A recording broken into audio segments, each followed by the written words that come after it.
Abra sua Bíblia na carta de Paulo a Filemon. Carta de Paulo a Filemon.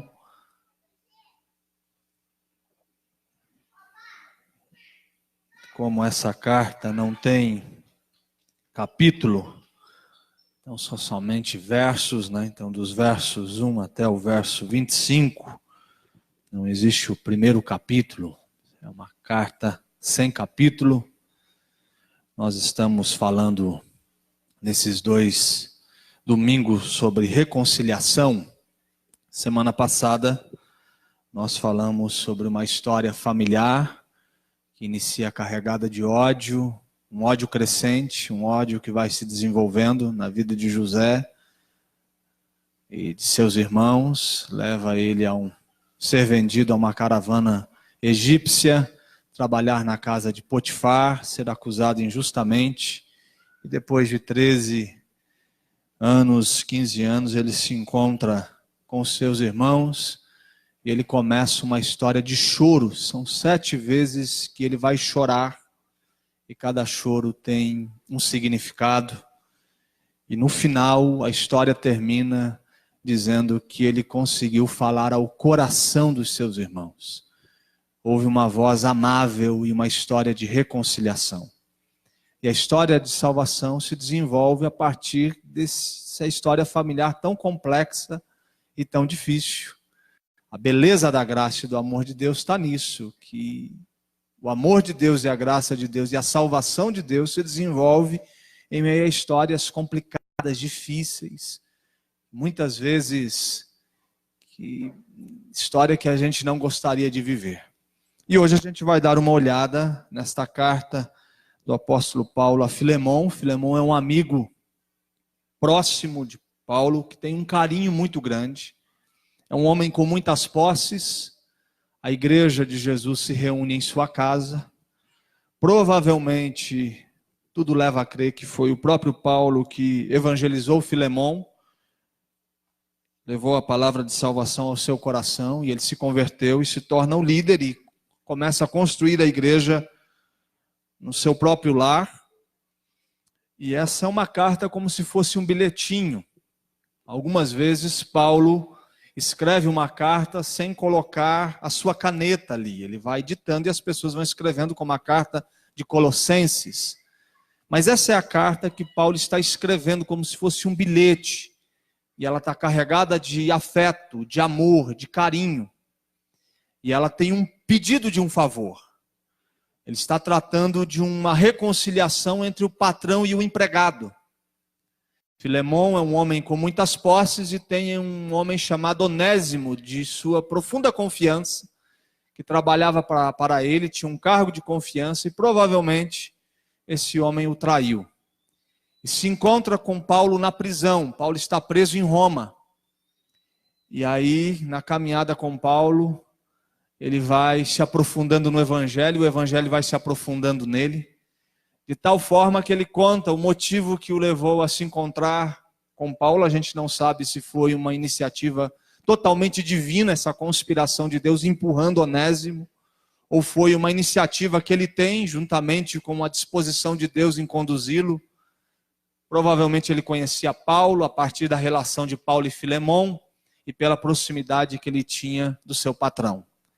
Então, te dando esse quadro geral, a gente vai iniciar a carta. É como se fosse um amigo mandando um e-mail para um grande amigo, para tratar de questões profundas do coração. Vamos lá? Paulo, prisioneiro de Cristo Jesus, e o irmão Timóteo, ao amado Filemon, também nosso colaborador, e a irmã Áfia e a Arquipo. Alguns comentaristas que esse Arquipo é filho de Filemon, casado com Áfia, e tem um interesse profundo também que esse pedido de Paulo fosse aceito pelo pai de Arquipo, Filemon, nosso companheiro de lutas, e a igreja que está em tua casa. Graça e paz a vós outros, da parte de nosso Deus, nosso Pai e do nosso Senhor Jesus Cristo. Dou graças ao meu Deus, lembrando-me sempre de ti nas minhas orações. Você só ora por quem você ama. E Você lembra muito em oração de gente que você tem um carinho. Estando ciente do teu amor e da fé que tens para com o Senhor Jesus e de todos os santos, para que a comunhão da tua fé se torne eficiente no pleno conhecimento de todo o bem que há em nós para com Cristo. Pois, irmão, tive grande alegria e conforto no teu amor, porquanto o coração dos santos tem sido reanimado por teu intermédio. Depois dessa extensa saudação, ele toca no assunto. Sabe aquela conversa difícil? Quem já teve conversa difícil na vida? Aí você faz um ensaio antes, não vai? Você vai, chama para um café, aí você começa, vai, lembra disso, você vai recordando. Você fala, é difícil chegar. Então é mais ou menos isso que Paulo está fazendo, é um assunto difícil. E ele precisa contornar, e é isso que ele está fazendo. Agora ele entra no assunto. Pois bem, ainda que eu sinta plena liberdade em Cristo para te ordenar o que convém, perceba que ele está abrindo mão de um direito que ele tem, pela relação que ele tem com Filemão, uma relação de ter gerado Filemão no Evangelho. Prefiro, todavia, solicitar em nome do amor, sendo o que sou, Paulo, o velho, e agora até prisioneiro de Cristo Jesus. Sim, solicito-te em favor de meu filho Onésimo, que gerei entre algemas. Está tocando a música de Natal aqui, velho. Eu fiquei tentando achar um celular. Aê, obrigado. É Natal, né? Aqui até... Beleza. Sim, solicito-te em favor de meu filho Onésimo, que gerei entre algemas. Verso 11. Ele antes te foi inútil, provavelmente pelo seu ato contra Filemão. Atualmente, porém, é útil a ti e a mim. Eu te envio de volta em pessoa. Quero dizer, o meu próprio coração. Não é Onésimo que vai, é o meu coração que vai com ele. Eu queria conservá-lo comigo, mesmo para em teu lugar me servir nas algemas que carrego por causa do Evangelho. Nada, porém, quis fazer sem o teu consentimento, para que a tua bondade não venha a ser como que por obrigação, mas de livre vontade. Pois acredito que ele veio a ser afastado de ti temporariamente, a fim de que o recebas para sempre. Não como escravo, antes, muito acima de escravo, como irmão caríssimo, especialmente de mim e com maior razão de ti, quer na carne, quer no Senhor. Se, portanto, me consideras companheiro, recebe-o, como se fosse a mim mesmo. Que coisa, não? E se algum dano te fez, ou se te deve alguma coisa, lança tudo em minha conta. Eu, Paulo, de próprio punho, o escrevo. Eu pagarei, para não te alegar que também tu me deves até a ti mesmo. Sim, irmão, que eu receba de ti no Senhor este benefício. Reanima-me o coração em Cristo. Certo como estou, da tua obediência, eu te escrevo, sabendo que farás mais do que estou pedindo. E ao mesmo tempo, prepara-me também uma pousada, pois espero que por vossas orações vos sereis restituído. Saúdam-te, Epáfras, prisioneiro comigo em Cristo Jesus, Marcos, Aristarco, Demas e Lucas, meus cooperadores. A graça do Senhor Jesus Cristo esteja com o vosso espírito. Amém?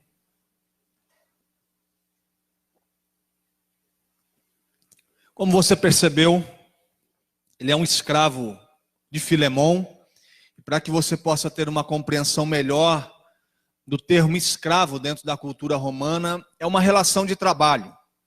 Dentro da linguagem, nos parece até ofensivo, mas não é isso que pode passar pela sua mente, essa relação de Filemão com Onésimo. É uma relação de trabalho, de alguém que está contribuindo como se fosse para um patrão. E Paulo está dizendo que esse homem, na sua função, foi profundamente inútil na casa, nos negócios e nos seus deveres com Filemão. Quem sabe é porque ele colocou a mão num dinheiro que não era dele, ele prejudicou um negócio que não deveria ter prejudicado, ele trouxe um prejuízo para Filemon, mas o texto não vai nos dizer, Paulo não entra nos detalhes disso, mas fica muito claro que existe uma dívida, e possivelmente uma dívida econômica, uma dívida emocional, na relação com esses dois homens. E Onésimo foge da casa de Filemon para não sofrer o castigo dos seus atos.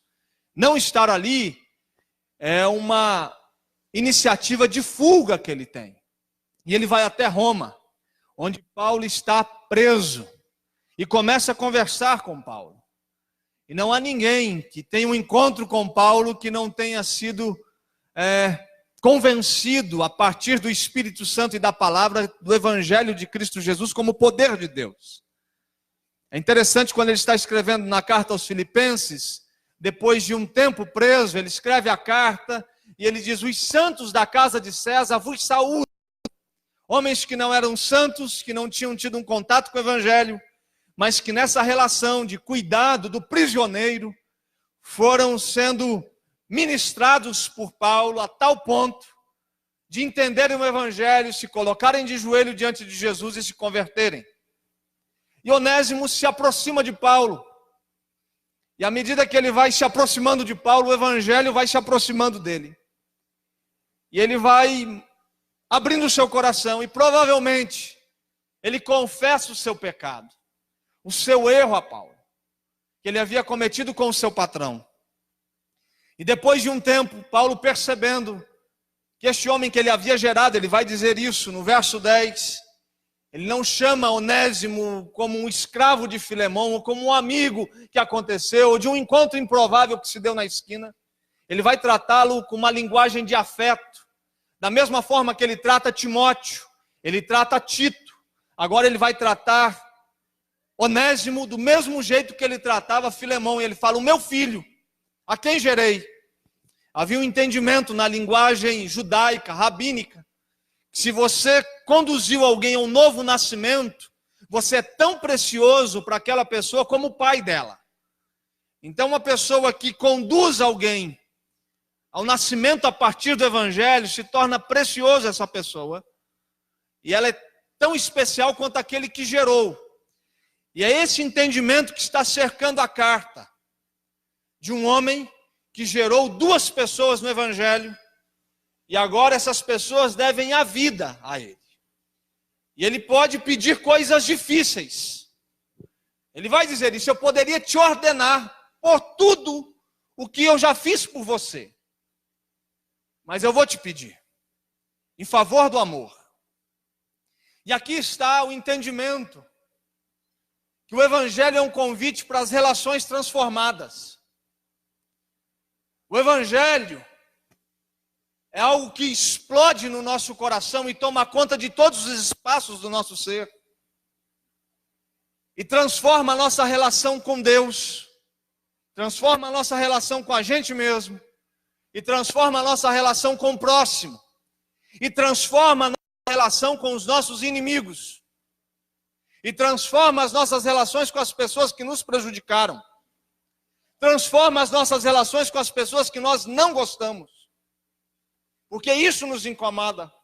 O fato de Deus gostar de gente que a gente não gosta, de Deus abraçar gente que a gente não abraça, de Deus se aproximar de gente que a gente não se aproxima, de Deus tocar gente que a gente não quer perto. Mas o Evangelho é um convite para que as nossas relações sejam transformadas. E Paulo está dizendo: o Evangelho brotou no seu coração, Filemon, e também brotou no coração de Onésimo, de tal forma que vocês precisam reatar, vocês precisam se reconciliar, e vocês devem fazer isso em nome do amor. No verso 9 ele vai dizer: eu prefiro, mesmo podendo te ordenar, como ele disse no verso 8, mesmo que eu pudesse colocar isso como uma imposição sobre a sua vida, eu tenho total liberdade para dizer que você é obrigado a fazer isso, Filemon. Mas eu não vou entrar por esse caminho. Filemon, eu vou entrar pelo caminho do amor.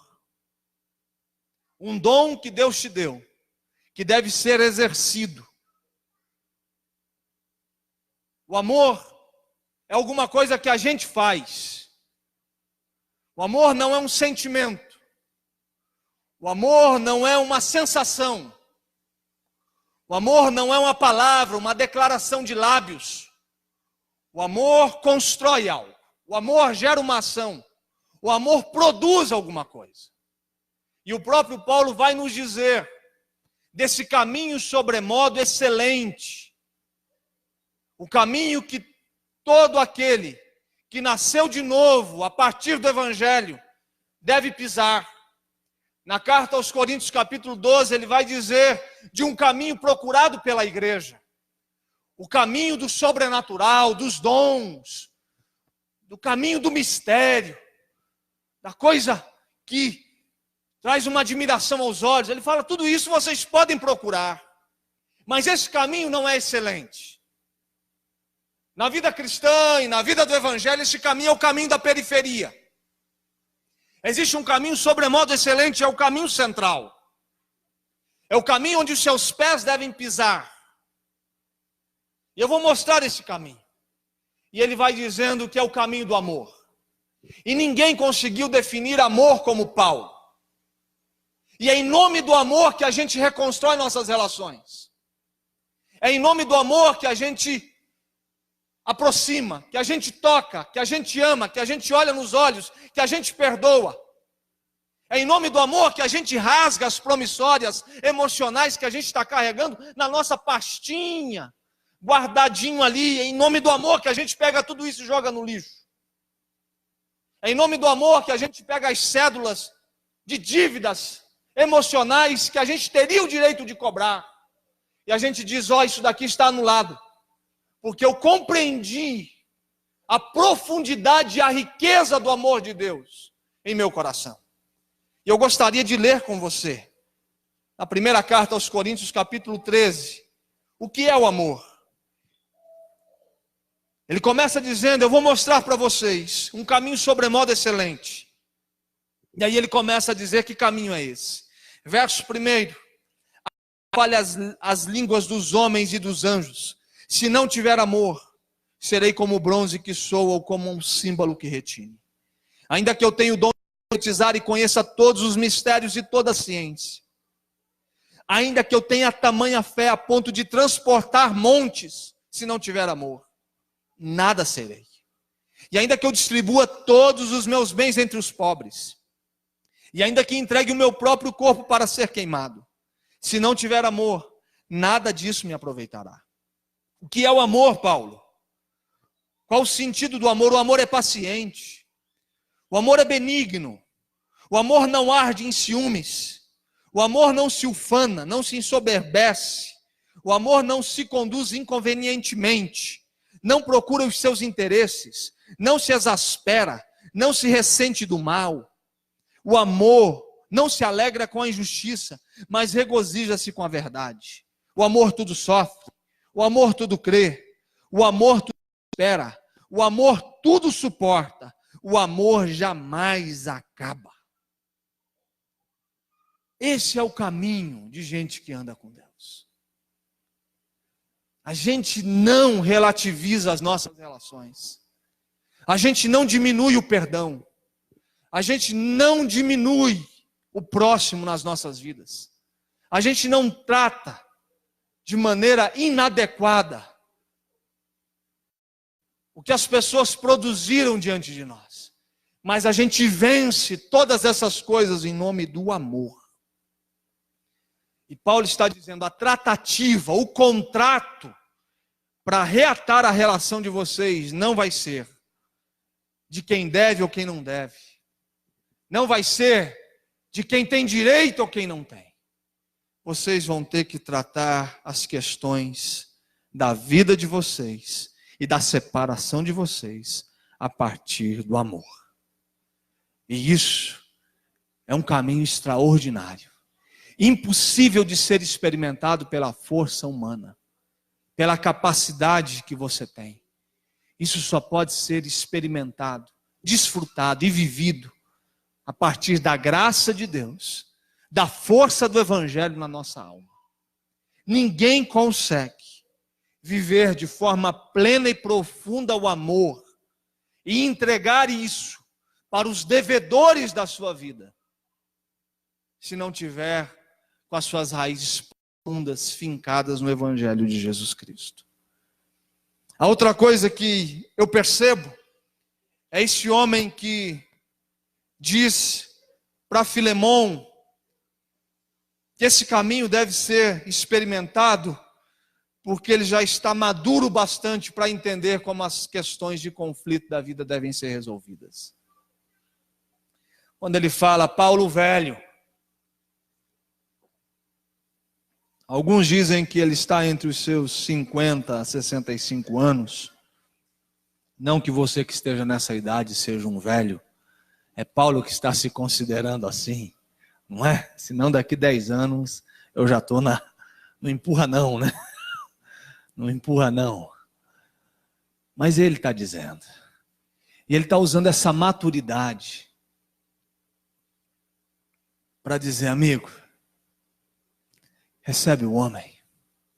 Quem está falando para você é alguém que está cansado, sofrido, preso e só. É alguém que está num ambiente onde a reflexão da vida faz sentido o tempo todo.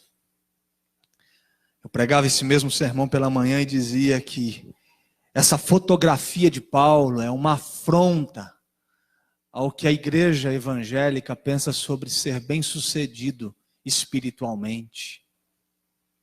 Essa figura de homem e mulher de sucesso, e de igreja de sucesso, e de ministério bem-sucedido, essa fotografia de Paulo, se eu colocasse aqui na tela, ele seria um homem sozinho, numa prisão, cansado, e com as marcas do evangelho no seu físico.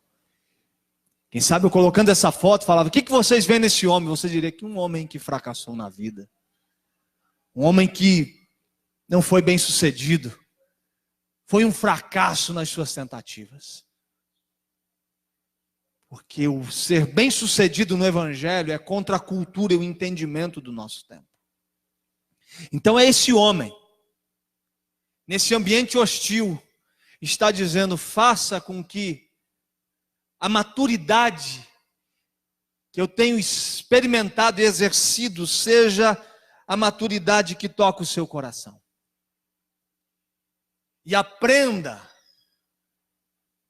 a reconciliar-se, porque esse é o caminho que deve ser vivido por aqueles que foram gerados no evangelho. Porque gente gerada no evangelho já não tem mais as dívidas do passado sobre a sua história. Porque aquela pessoa que sofreu mal não existe mais. Aquela pessoa que foi ofendida, que foi massacrada nas suas emoções, que teve uma ação indevida contra si mesma, ela já não existe. Porque uma nova pessoa nasceu em Cristo Jesus. E essa nova pessoa que determina como a vida deve ser vivida, como as relações devem ser construídas. Tudo aquilo que me fizeram de mal já não existe mais. Não é porque houve um processo de apagar, não, porque houve um novo nascimento. E essa nova pessoa em Cristo Jesus já não vive mais dessas marcas emocionais que foram sofridas lá atrás. E aí a gente perdoa porque a gente foi gerado no evangelho. Essa pessoa que foi abusada emocionalmente, destruída, violentada na sua mente e no seu coração, ela deixa de existir por causa do mistério do evangelho, da graça de Jesus se derramando sobre os nossos corações, e a gente consegue viver sem essas promissórias, sem essas cédulas de dívidas das pessoas contra a gente. Esse é o caminho da maturidade. O que Paulo está dizendo a Filemão é que pessoas que foram perdoadas, perdoam. Sabe por quê? Filemão, você tem que perdoar Onésimo, porque você tinha uma dívida comigo, e eu não te cobrei a dívida. Sabe por quê? Porque eu tinha uma dívida com Cristo, e Ele não cobrou a dívida. Pelo contrário, Ele disse, está consumado. Eu peguei a sua promissória contra mim, encravei-a na cruz, carreguei sobre mim, rasguei a sua dívida, e olhei nos seus olhos e disse: está consumado, está pago, a dívida está quitada. Então, como Cristo me perdoou, eu não tenho direito de dizer, ó Filemão, que você tem uma dívida comigo por tudo que eu te fiz. E da mesma forma, Onésimo não tem uma dívida com você por causa do que eu fiz, do que Cristo fez na minha e na sua vida. E Onésimo precisa aprender, daqui para frente, que ele também não vai poder cobrar as pendências da sua vida que vão acontecer de agora para frente. Porque você o perdoa, e ele vai perdoando, e o ciclo de reconciliação e de perdão se estende. É uma corrente de reconciliação e de perdão que a igreja faz nascer em meio à humanidade. Uma comunidade perdoada que vai perdoando e gerando homens perdoados, que vão perdoando de forma legítima, às vezes com os olhos carregados de lágrimas, às vezes tremendo, vendo como isso dói, como é difícil. Só quem teve questões no coração que machucaram, que foram um processo que devastou a sua vida, que destruiu. Só gente que sofreu isso na pele sabe quanto é difícil olhar nos olhos daquele que te ofendeu e dizer: está perdoado. O Evangelho é o poder de Deus que transforma homens e mulheres inúteis em pessoas úteis. Ele está dizendo: esse homem foi inútil para você, era inútil para o mundo, mas por causa do Evangelho, ele começa a ser útil para mim, e ele será para você também. Que coisa linda o que o Evangelho faz na gente. Uma comunidade de inúteis se tornando úteis para o mundo por causa do Evangelho. Ok. E aí, a gente está olhando para Filemão, quem sabe vestindo a camisa dele, se vendo em Filemão. Mas e aquele que ofende? Tem hora que a gente é Onésimo na história. A gente muitas vezes vai contabilizando a história, as nossas relações, sempre na cadeira de Filemão, olhando para todo mundo ao nosso redor e está dizendo: ó, fez alguma coisa de errada comigo, está na conta, está aqui, olha para o lado, está aqui, uma hora eu cobro, o mundo dá volta. Mas de repente a gente senta na cadeira de Onésimo. Tem hora que a gente é aquele que ofende, que diz o que não precisa ser dito na hora errada, de maneira inadequada, para a pessoa que não precisava ouvir. Tem hora que é a gente que gera uma promissória na mão de pessoas que estão ao nosso redor, uma promissória emocional. E o que o Onésimo tem que fazer? Paulo está dizendo a ele: ó, eu te gerei, você é útil, mas você tem que fazer o caminho de volta. Faça as suas malas, companheiro. E você vai ter que seguir o caminho, vai ter que bater na porta dele. Ele não vai te receber com um chicote. Ele não vai te jogar numa cela. Eu vou dizer para Filemão dar o quarto que eu durmo. Eu vou dizer para Filemão colocar na mesa a comida que ele me serve. Eu vou dizer para Filemão para te receber e te colocar nas mãos como se ele estivesse pegando o meu coração nas mãos. Mas você vai ter que olhar nos olhos dele. E você vai ter que reconhecer o dano que você causou. Porque o Evangelho não é uma amnésia. Não é esse negócio, nasci de novo. Não, faço o caminho de volta. Você tem uma responsabilidade com todas as pessoas que você causou mal. Você tem uma responsabilidade de fazer caminho de volta, enfrentar o seu passado e enfrentar o seu pecado. E tratar pecado de maneira séria. A gente trata o pecado dos outros de maneira muito séria, mas o da gente a gente vai relativizando. A gente trata a ofensa dos outros em relação a gente de maneira muito profunda e dura. Mas a ofensa que a gente causa, a gente vai dando uma amenizada, uma aliviada. Onésimo, você tem que olhar esse homem. Você tem que bater na porta dele. E você tem que oferecer, quem sabe, a possibilidade dele dizer que existe realmente algo que tem que ser feito pela sua parte, além de um pedido. E você tem que se curvar. Você vai ter que se colocar de joelhos diante desse homem. Porque você tem que entender que você causou um mal ao coração dele. E você estar aqui comigo, ser gerado no Evangelho, conhecer do Evangelho, não anula o que você causou a este homem. Tem hora que a gente é um Onésimo na história.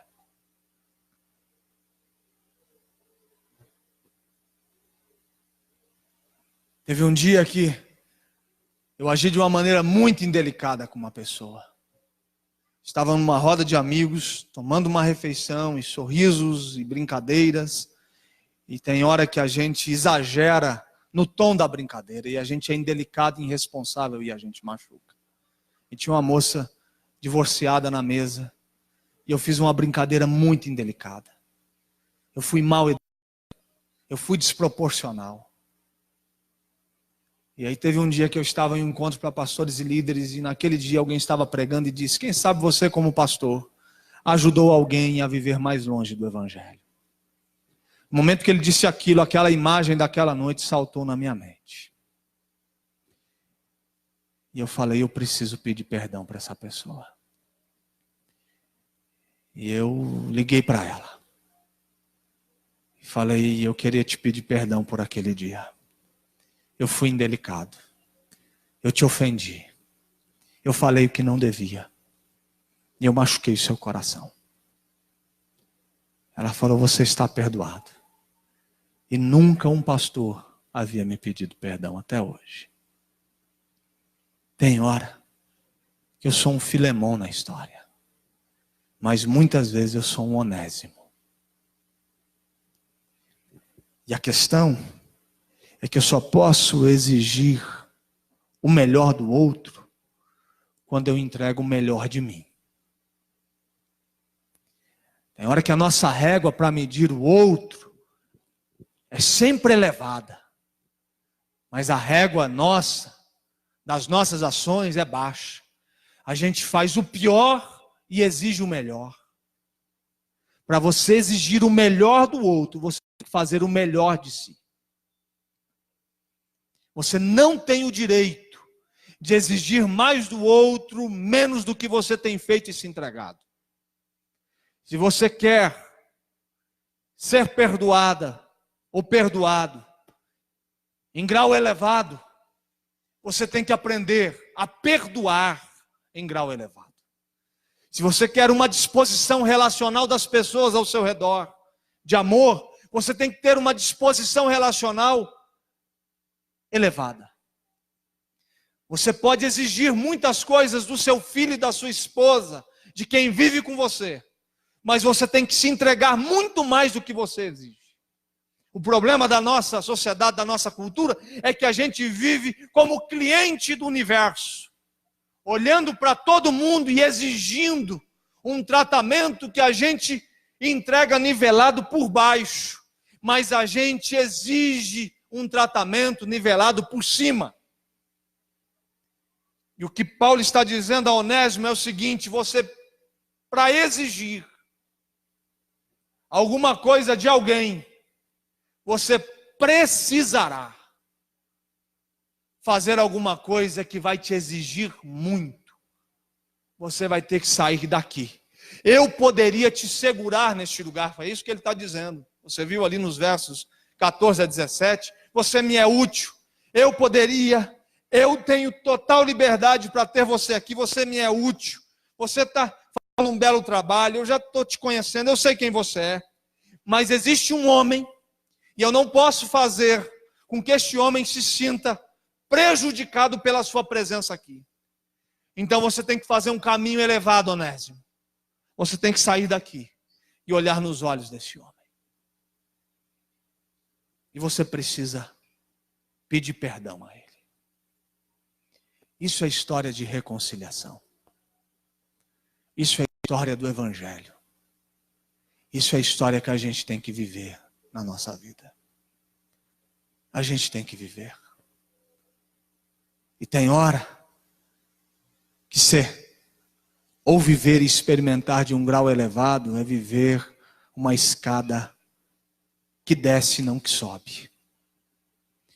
Porque esse grau elevado tem como exemplo aquele que mesmo sendo Deus, igual a Deus, não usurpou o lugar de Deus, mas se fez homem e não se manteve no lugar de homem, mas se fez servo de todos os homens. O caminho elevado do Evangelho não é um caminho para cima, é um caminho para baixo. É um caminho de coração que tem como exemplo a vida de Jesus. Por isso que ele vai tratar desse caminho como um caminho de porta estreita, apertado, que exige disposição no campo do extraordinário, para além das forças humanas. É um caminho que o Espírito nos conduz a viver. Enquanto que o caminho que nos conduz à perdição é um caminho que você pode ficar satisfeito, confortável, em não tratar as questões sérias da sua vida. Amém?